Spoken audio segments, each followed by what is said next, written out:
Gracias, muy buenas tardes.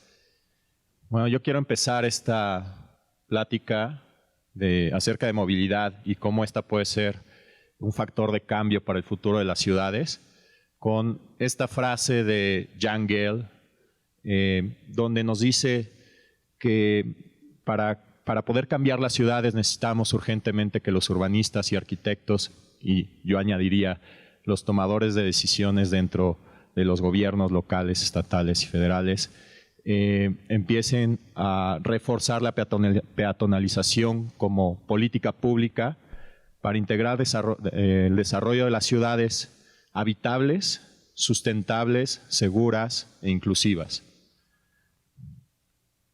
A partir de hace 54 años más o menos, Jane Jacobs ya nos decía que estábamos cometiendo un grave error al diseñar ciudades para automóviles. Esto lo que hizo fue desplazar a las personas de las ciudades y pues trajo enormes consecuencias negativas. Entre ellas, el problema de la inseguridad vial. Esto es un problema enorme que existe en todo el mundo. Existen 1.2 millones de muertes por siniestros viales alrededor del planeta y en México esta suma llega a 17,000 personas al año.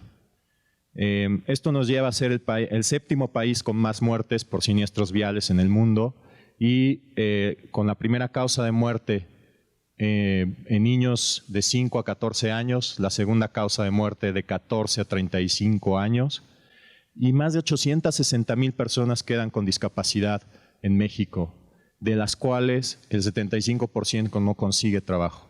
Si nos vamos a términos económicos, al país le cuestan los siniestros viales 150,000 millones de pesos al año.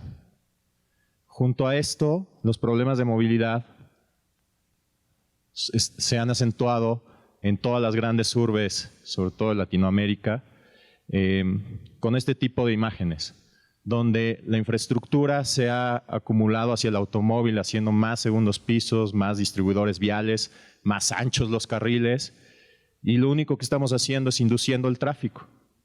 Y cuando inducimos el tráfico, pues tenemos horas y horas en los automóviles. Esto se traduce en un costo económico para el país de 55,000 millones de pesos por pérdida de productividad. Y por supuesto, pues nos lleva al tercer gran problema de la deficiencia en la movilidad, que es la contaminación. Si hablábamos de 17,000 muertos al año en México por siniestros viales, la contaminación representa 20,000 muertes por este concepto. Y si nos vamos a costos económicos, llevamos 150,000 millones por siniestros viales, más 50,000 millones, 55,000 millones por falta de productividad debido a los congestionamientos. Bueno, los problemas de contaminación al país le cuestan más de 530,000 millones de pesos al año. Esto suma más de 730,000 millones de pesos si sumamos los tres problemas en conjunto y más de 37,000 muertes. Por lo tanto, yo solo veo dos futuros de ciudad. Hay dos futuros de ciudad y esto es algo que tenemos que decidir y actuar ya. No hay más tolerancia. Para el 2050 se pronostica que en las grandes urbes vivirán más del 70% de la población. Por lo tanto, los problemas se van a ir acentuando cada día más y es necesario actuar. Yo tuve la oportunidad ya de vivir esos dos futuros de ciudad. Por un lado, tenemos Beijing, una ciudad de 22 millones de habitantes. China en general hizo su crecimiento económico exponencial en los últimos 20 años, mucho en base a la infraestructura automotriz, desde las plantas automotrices a que su población pasara de moverse en bicicleta a moverse en automóvil y toda la infraestructura, ¿no? Se pueden ver segundos pisos a 30 metros de altura, calles muy anchas, banquetas con una reja enclaustrada. A mí se me pone la piel chinita cada vez que veo esta imagen porque yo viví ese día. Ese día estábamos a 485 de nivel de partículas contaminantes PM10. Para que se den una idea, En la Ciudad de México un día malo son 120, 130. Entonces estábamos ese día 5 veces por arriba de un día malo en la Ciudad de México. Ya en la aplicación allá hay más aplicaciones de cómo va a estar la contaminación, de cómo va a estar el clima. Ese día la aplicación decía que ni siquiera esta mascarilla que te dan en el hotel como kit de bienvenida iba a servir más. Ya recomendaban una máscara industrial, de estas que tienen 2 filtros grandes a los lados. Entonces este es un futuro de ciudad entregado completamente al automóvil, por supuesto exponencial, pero al que nos dirigimos las grandes ciudades de Latinoamérica y muchas grandes ciudades en el mundo. Por el otro lado está Singapur, uno de los países ciudad, por su tamaño, más sustentables del mundo, donde la restricción al automóvil es muy reforzada por un transporte público eficiente. Nada, les quiero dar un dato de Singapur. Para poder adquirir un vehículo, se subasta el derecho a comprar un vehículo cada 3 meses. Este derecho a comprar el vehículo puede llegar a costar hasta $150,000 sin el vehículo. Además hay tarifas de congestión, los estacionamientos son muy costosos, pero por el otro lado la moneda tienen uno de los mejores transportes públicos que he visto en el mundo.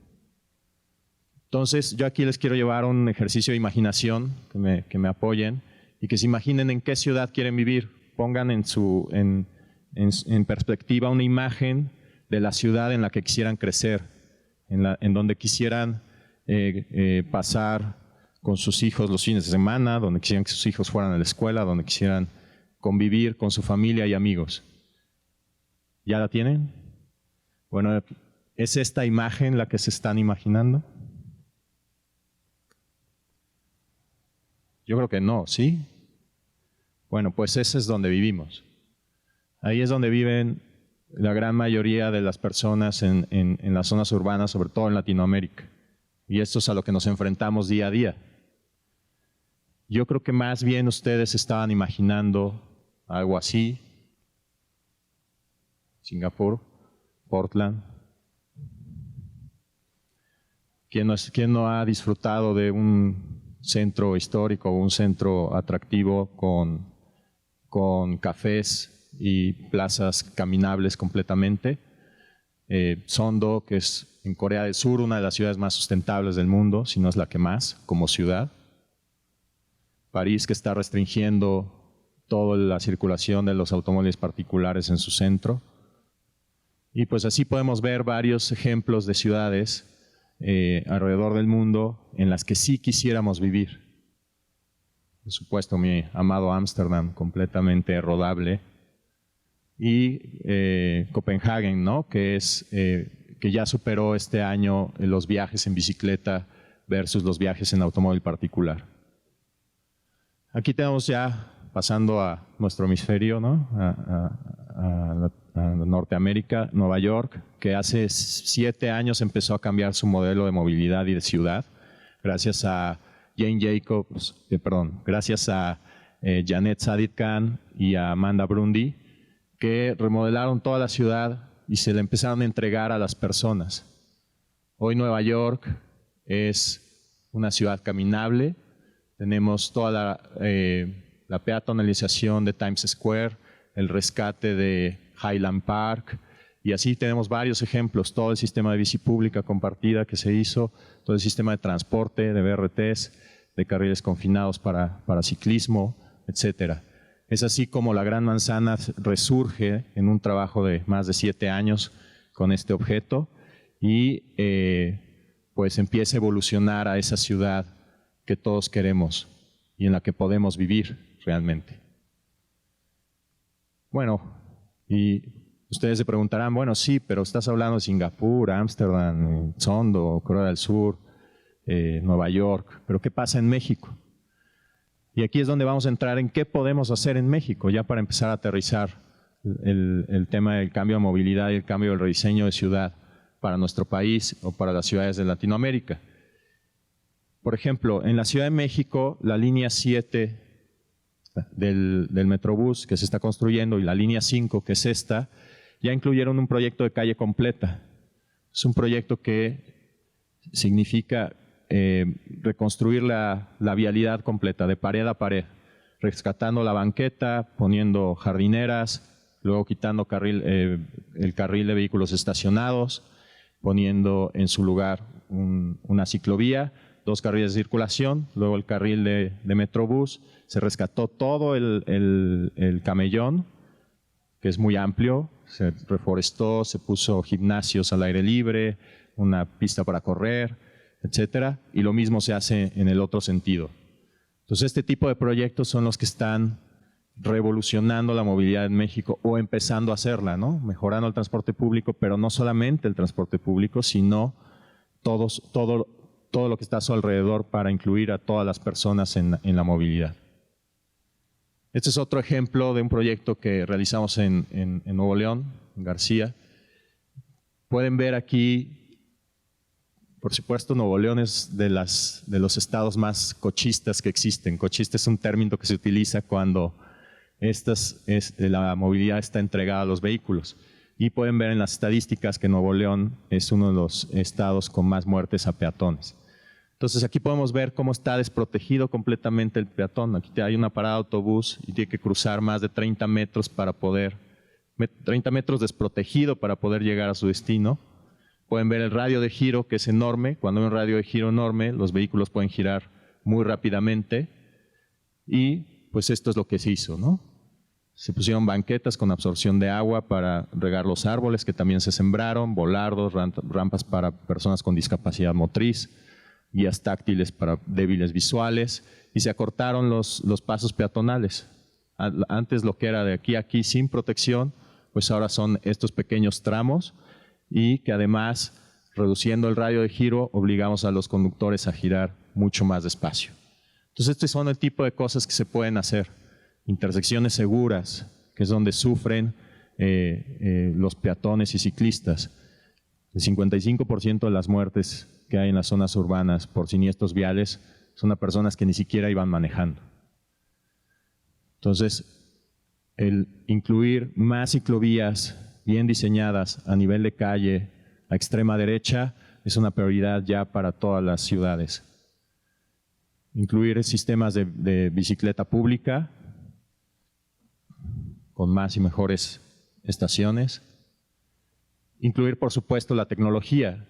Ya no podemos tomar decisiones basadas en se me ocurrió, yo creo que se ve bonito, igual y sí es funcional.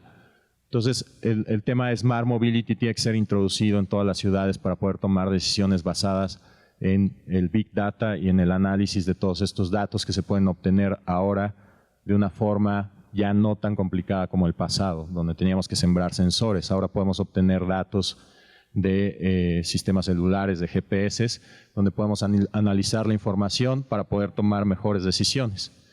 Y, por supuesto, diseñar espacios creativos, espacios de permanencia, donde la gente conviva, donde la gente cree comunidad y donde la gente camine o ruede. ¿Por qué es tan importante esto? Tenemos el tema de querer combatir la obesidad en nuestro país a través de políticas públicas que atacan la dieta, como más impuesto al refresco o quitar la comida chatarra de las universidades y de las escuelas. Pero en realidad, la mejor forma de combatir la obesidad es evitando el sedentarismo. Si podemos hacer que la gente camine, si podemos hacer que la gente ruede con sus bicicletas, si podemos hacer que la gente juegue en los parques, podemos combatir la obesidad de una forma mucho más efectiva. Si hay 2 personas que comen exactamente lo mismo, pero una camina 3 kilómetros diario, la diferencia en peso es enorme. Entonces, tenemos que tener más espacios caminables en las ciudades.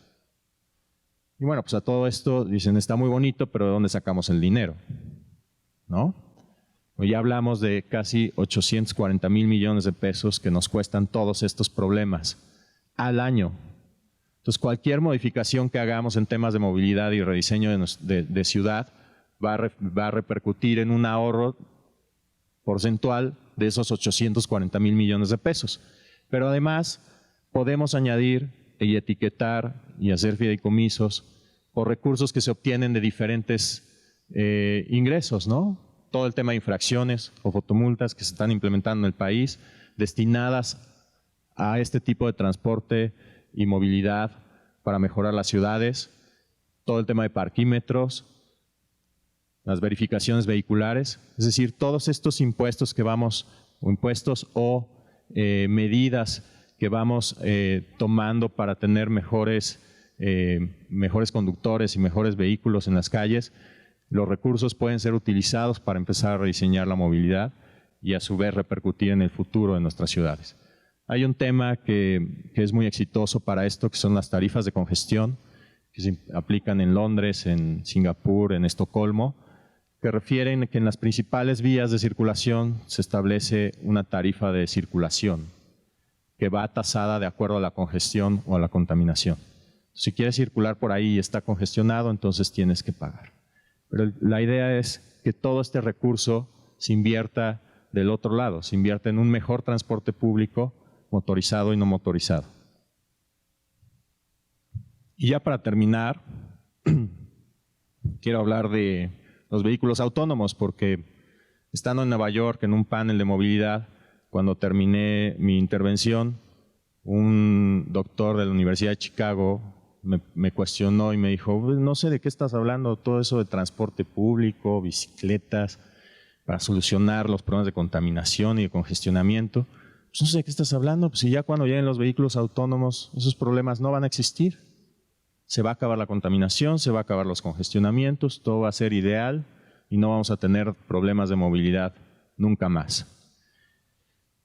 Y bueno, pues con mi cara de asombro ya se podrán imaginar. Yo le contesté que 2 horas dentro de un automóvil son iguales, siguen siendo 2 horas, si son un vehículo autónomo o no autónomo. El promedio de viajes en México por vehículo es de 1.4 personas. Eso es lo que mueve cada vehículo en promedio en México. Imagínense si tenemos vehículos autónomos en las calles, donde lleguemos al súper o a la tiendita y no haya lugar de estacionamiento, no queramos pagarlo, etcétera, y le digamos, vete a dar la vuelta en lo que yo hago mis compras, ¿no? Pues entonces este promedio de 1.4 va a empezar a bajar. Entonces, imagínense cuando tengamos 0.8 personas por vehículo. O sea, va a haber todavía más vehículos en la calle. Entonces, esta no es la solución. Urge regularizar y normar el uso de vehículos autónomos. Y prueba de ello es este video que a mí me sorprendió que lo publica el MIT, donde ellos dicen que esta es una intersección normal hoy en día con vehículos no autónomos, donde tenemos semáforos, y esta sería una intersección cuando tengamos vehículos autónomos. Sí, ¿no? Todo fluye muy bonito. ¿Qué le falta a esta imagen? Personas, ¿no? Entonces, no podemos volver a cometer el mismo error que ya nos comentó Jane Jacobs hace 54 años. No podemos volverlo a cometer hoy, en el 2017, y empezar a diseñar ciudades para vehículos autónomos. Tenemos que diseñar ciudades para personas. Muchas gracias.